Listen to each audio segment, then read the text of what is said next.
Assalamualaikum warahmatullahi wabarakatuh.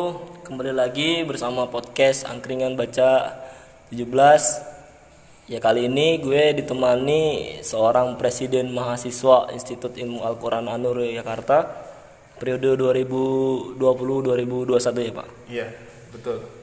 Ya, perkenalkan diri dulu dah biar semua pada tahu siapa Presma Iki An-Nur. Tahun 2000 udah bukan Presma lagi sekarang nih. Ya, alhamdulillah ya Rabbil Alamin. Terima kasih waktunya dari Pres Jamal.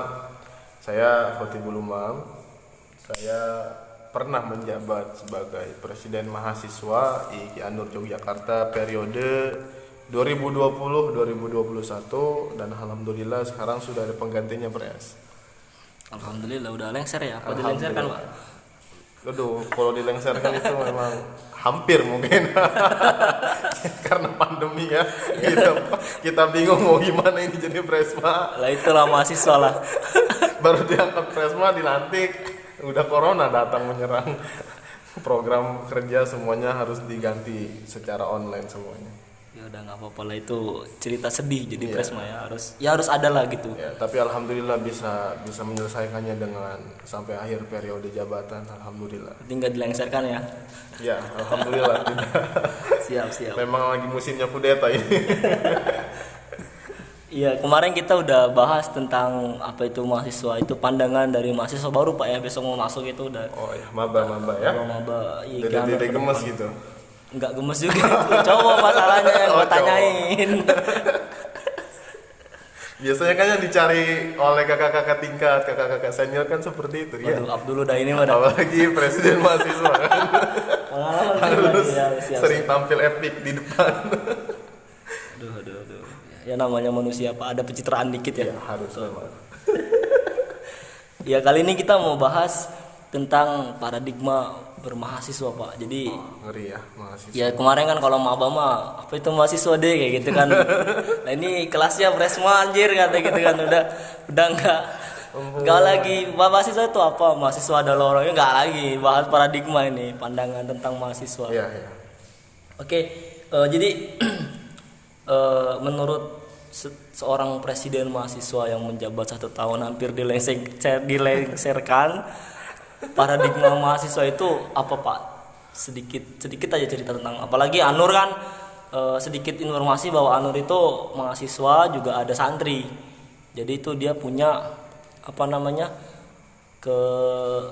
kelebihan lah istilahnya, itu ada suatu keistimewaan lah bahwa An-Nur, mahasiswa yang di An-Nur itu dia punya pandangan tentang dia menjadi seorang santri, dia menjadi seorang mahasiswa, ini kan unik begitu. Bukan Pak, bisa cerita Pak tentang paradigma mahasiswa? Ya.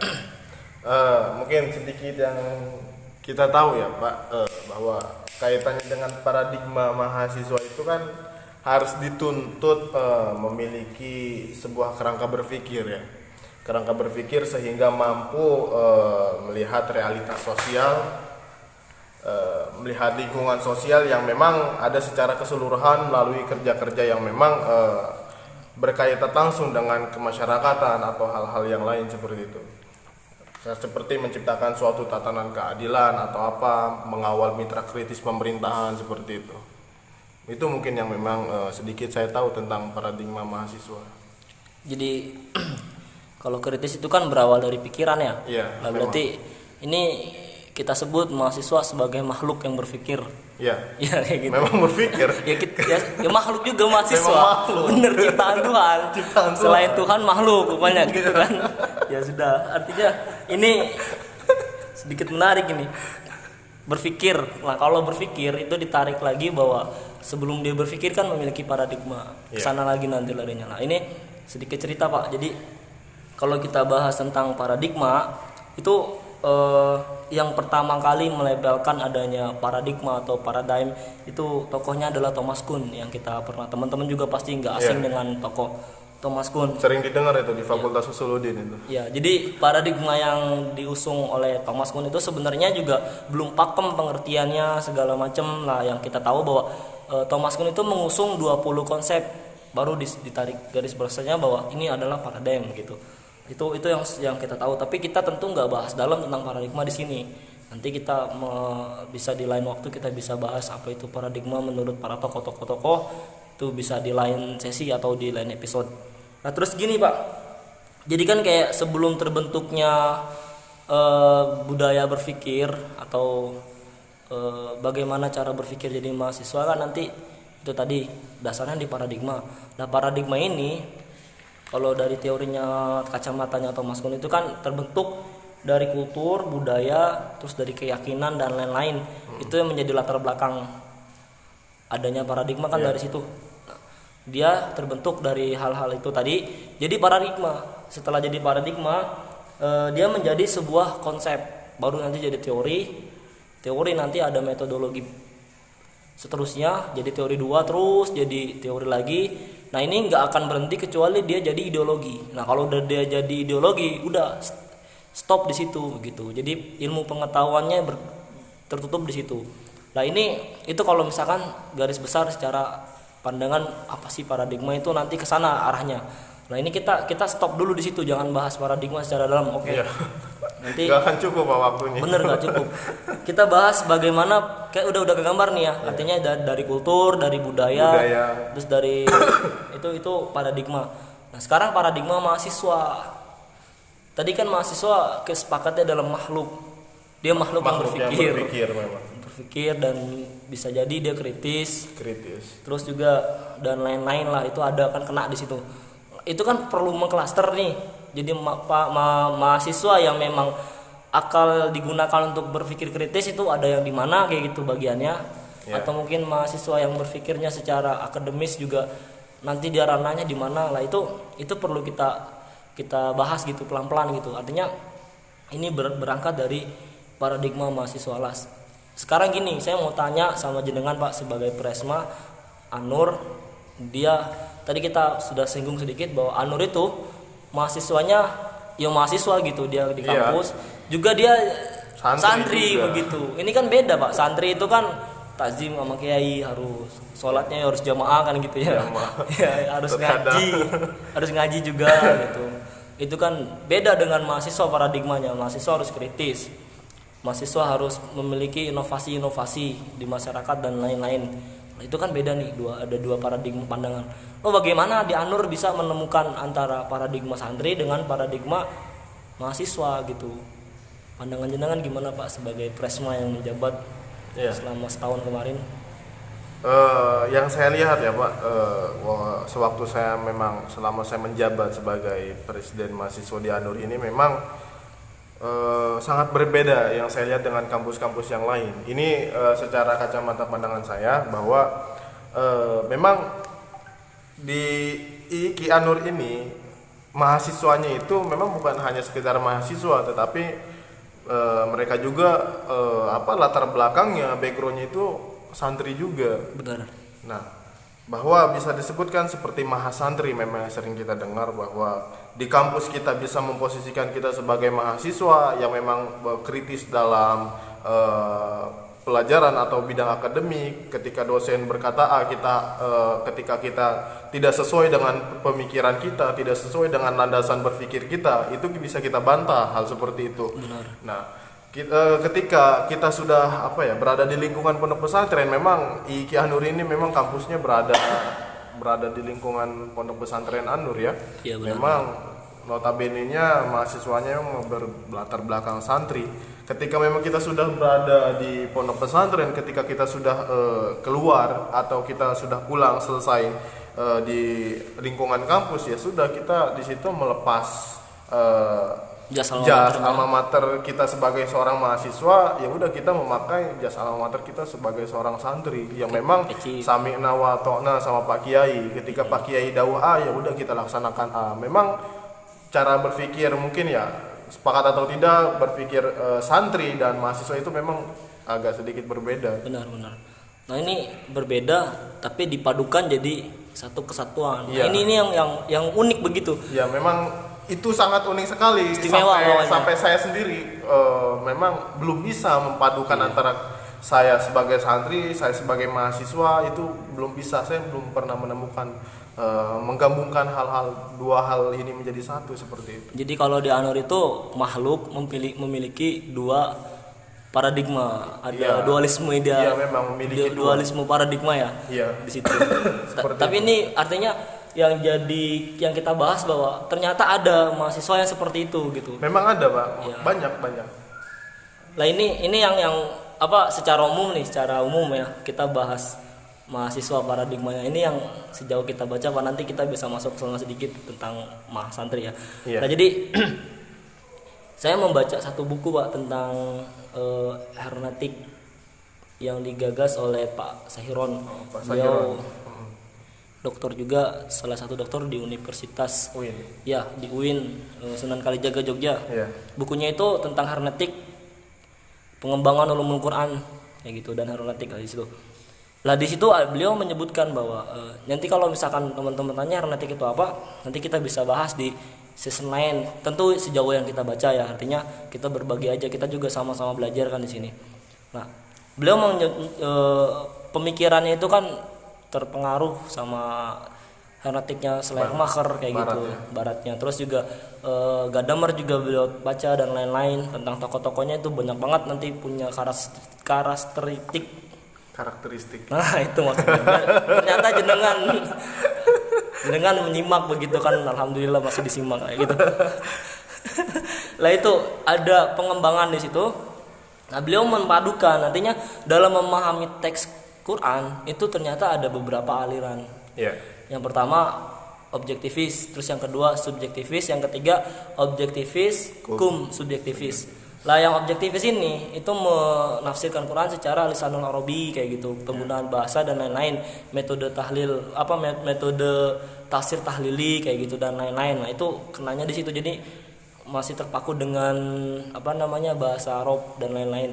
Terus yang kedua ada ulama juga yang menafsirkan Quran dengan metode subjektivis, artinya dia melepas ini sejauh saya tahu ya, jadi dia melepas konteks kebahasaan gitu, lisanul arabinya sudah dikesampingkan gitu, tapi dia lebih ke kontekstualisasi ayat begitu dan lain-lain. Terus yang ketiga itu objektivis cum subjektivis, artinya ini sisi moderat dalam menafsirkan Quran. Banyak ulama-ulama yang pakamnya di sini dan itu menjadi tafsir-tafsir yang luar biasa, memberikan pencerahan kayak gitu. Meskipun semua tafsir memiliki pencerahan ya, cuman kan di masanya itu kan ada masa yang memang di aliran objektivis, ada di aliran subjektivis dan objektivis cum subjektivis. Nah, ini sisi moderatnya ada di aliran ketiga. Tentu kita nggak ngebahas tentang itu lebih dalam ya, ini menyinggung aja karena jenengan IAT, saya juga IAT, jadi kita bahas sedikit gitu. Satu frekuensi. Nah, dari sini ini pembahasan di sini kita stopkan di situ. Nah, saya berpikir Pak di situ berkontemplasi bahwa kalau misalkan cara berpikir ini, artinya sistematika berpikir yang digunakan Pak Sahiron ini kita gunakan untuk melihat bagaimana paradigma bermahasiswa itu ternyata dapat kayak gitu. Iya. Nah, di sini saya menemukan satu ide besar kayak gitu. Artinya dalam memahami paradigma mahasiswa secara umum itu pertama ada mahasiswa yang sifatnya organisatoris. Ini organisatoris itu dia yang aktivisnya luar biasa, sangat aktivis, dia mengesampingkan urusan akademik di perkuliahan. Ini rata-rata seperti itu yang kita tahu ya. Jadi mungkin di semua kampus juga ada lah yang senior sampai 14 semester, sampai yang 17 semester dan lain-lain. Karena kondisi dia aktif di organisasi dan lain sebagainya itu ada. Ini fakta di lapangan, real gitu. Kita tidak membicarakan kejelekan di situ. Artinya dalam hal ini ada aliran ke sana gitu. Ada klaster di situ. Terus yang kedua mahasiswa yang sifatnya non organisatoris. Teman-teman kita semua atau siapapun yang merasa bahwa kita terpaku dengan berkuliah itu harus mendapatkan nilai yang besar. Berkuliah itu harus mendapatkan predikat cum laude dan lain-lain. Tanpa harus ikut organisasi. Catatannya itu yang non organisatoris kayak gitu. Nah, yang ketiga ini yang bisa menjembatani antara kedua itu, artinya dia sifatnya di tengah gitu.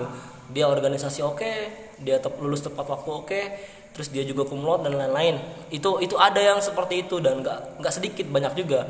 Ini secara umum tentang aliran mahasiswa, paradigma bermahasiswa. Itu kalau yang umum. Nah, kalau di Hanur ini lebih mantap lagi kayak gitu. Artinya dia sebagai organisatoris oke, tapi dia juga sebagai pengurus pondok. Itu artinya dua.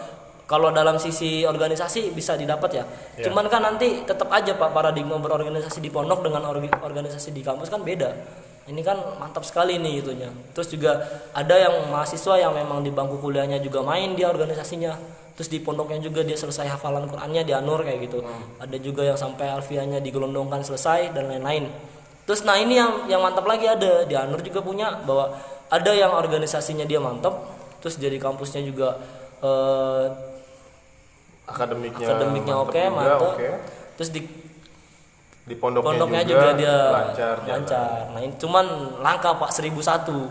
Saya tidak masuk golongan yang itu sayangnya kayak gitu. Jauh sekali Makanya. Ini secara ideal yang kita bahas gitu. Itu pandangan jenengan bagaimana soal paradigma yang terjadi di Anur seperti ini? Ya, tidak bisa kita pungkiri ya Pak, bahwa memang kondisi Anur ya kayak gini gitu loh. Dan kita sebisa mungkin bisa menyesuaikannya dengan kebudayaan yang ada di Anur sendiri seperti itu. Kita memang sebagai mahasiswa, sebagai seorang santri harus dituntut bisa menjalankan apa yang ada di sini itu sebaik-baik mungkin. Iya. Kita menjadi seorang mahasiswa, kita kita jalankan dengan sebaik-baik mungkin. Kita sebagai seorang santri juga kita jalani dengan semaksimal mungkin. Memang itu tuntutan kita yang saat ini, memang khususnya mahasiswa sekaligus santri yang ada di Pondok Pesantren Anur ini, memang hal yang seperti itu. Kita harus dituntut bisa menyesuaikan, kita bisa menempatkan, kita bisa menjalankan semua itu dengan sebisa mungkin. Memang tidak bisa kita dengan sempurna menjalankan semua itu dengan dijalankan dengan sempurna ya.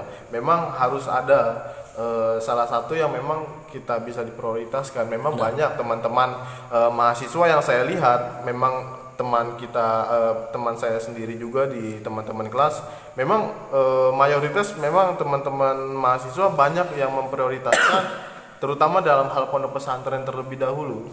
Itu yang saya lihat. Untuk masalah organisasi yang ada di kampus, untuk masalah akademik yang ada di kampus, itu mereka menjadi nomor sekian terlebih dahulu gitu Pak. Saya melihatnya memang benar real, teman-teman yang ada di kampus IKI Anur ini memang memfokuskan teman-teman untuk menghafal Qur'annya. Pokoknya tujuan mereka itu adalah selesai Quran, ya udah selesai Quran. Untuk masalah organisasi menjadi seorang aktivis di kampus itu nomor sekian.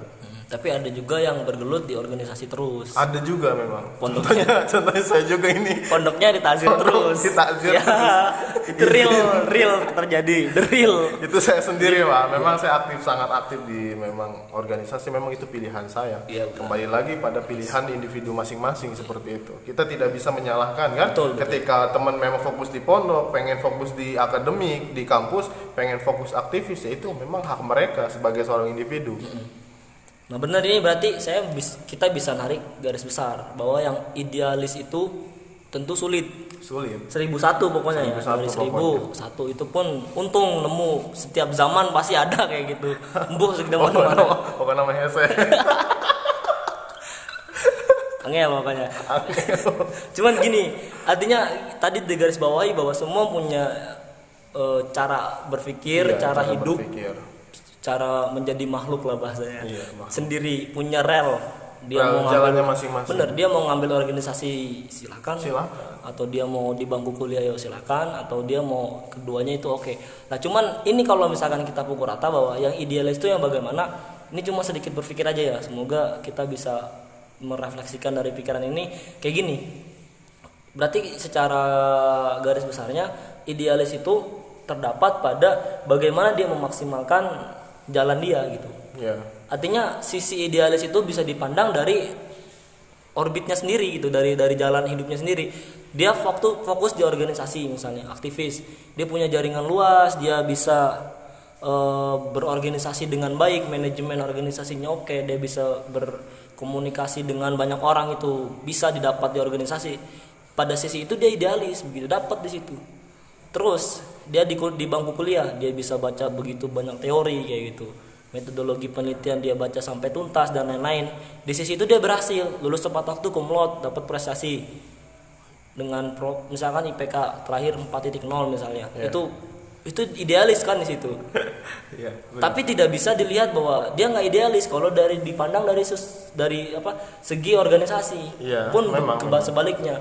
Artinya idealis itu bisa dicapai asal jangan memaksakan idealis itu untuk sisi sebelah kanan atau sisi sebelah kiri saling sikut menyikut. Nah itu nanti kenanya gesekan di situ. Berarti idealis itu ada pada taraf bagaimana cara kita memahami dan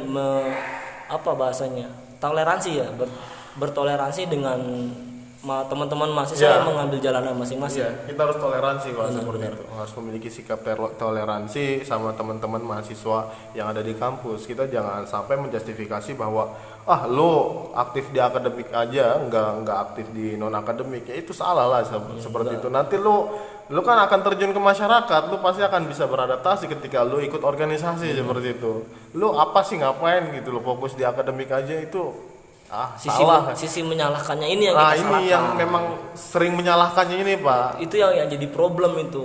Ini yang harus kita benahi gitu. Kambing hitamnya itu. Si kambing hitamnya ini seperti menyalahkan orang.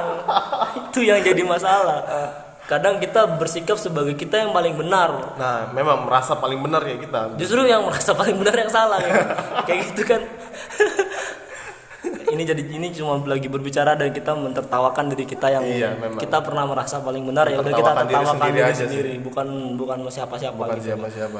Nah, itu kan kita bisa melihat di situ. Artinya mungkin saja ya orang yang hari ini fokus di dunia akademik, dia baca 1000 buku misalnya dalam 1 tahun kuliah atau mungkin dia bisa membaca berapa ratus jurnal dan lain-lain. Bisa jadi dia ke depan bisa jadi tokoh. Pakar di bidang itu. Sekali. Nah itu juga idealis untuk negara punya sumbangsi kayak gitu. Terus yang sekarang yang aktif di organisasi turun ke jalan menyuarakan kepentingan rakyat dan lain-lain, idealisnya terus sampai dia berkembang, dia bisa jadi menteri misalnya atau jadi DPR. Tentu idealisnya nggak hilang gitu maksudnya. Tidak korupsi dan lain-lain. Nah di situ titik tengahnya berarti dia bisa membawa kepentingan masyarakat umum dan di sisi itu dia idealis. Tentu dia juga harus punya bekerja sama dengan para pakar untuk menjawab tantangan zaman, saling bersinergi dari keduanya. Memang. Ya, harus bahu membahu lah intinya. Iya, harus bahu membahu. Memang tujuan kita membangun negeri, kita harus saling membahu. Iya, benar. Tidak bisa kita bekerja sendiri seperti itu. Jadi ada porsinya masing-masing lah. Nggak bisa semuanya kita ambil gitu loh. Kita hanya bisa memegang satu porsi. Ketika memang kita mengambil semua porsi itu, kita nggak akan bisa, kita akan kewalahan, akan bisa kita. Iya benar. Ini sebelum ditutup kita mungkin sedikit merenung ya.